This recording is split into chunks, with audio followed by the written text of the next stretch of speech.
There's something very depressing about watching grown men live their lives in cages, but 5 years into working as a corrections officer at a county jail, I realized my life had become a prison of its own.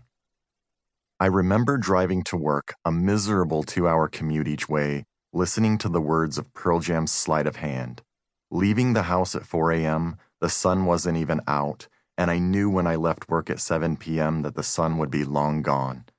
Like the man in the song, I was waking up just to pour myself into a uniform. I wondered what I was doing with my life. I was 17 when my girlfriend got pregnant.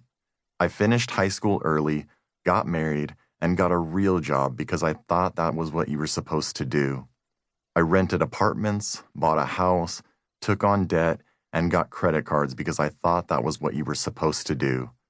I was a young guy trying to support a family without a thought about doing something I'd really love. I was living the life I thought others expected of me and pursuing the success we're taught to want. Many of us spend our lives on autopilot. We work 8 hours a day at jobs we hate. We pay bills and buy things that we don't need. We live in homes or cities that we don't love. We stay in unhealthy relationships. We eat and drink things that make us fat and sick. We scroll social media mindlessly. We're so complacent, afraid of risk, or concerned about disappointing others that we ignore the dreams we want to pursue. Most people live that life because it's scary not to. Most people default to whatever is comfortable because it's not fun to rock the boat. Going against what others expect from you is uncomfortable. It may be the scariest thing you'll ever do. So the pain of staying the same has to be greater than the pain of changing. Consider this. What would you do if you had no limitations? What would you do if you had no uncertainty about the outcome? What would it take and who would you need to become to do those things right now? Making changes means taking risks, but doing nothing and not changing carries the risk that you'll die having never actually lived. I had never wanted to be average. Growing up, I always had a sense that there was more to life and that I was destined to do great things. I always wondered why some people I knew seemed okay with settling for mediocrity in their lives, yet there I was doing the same thing.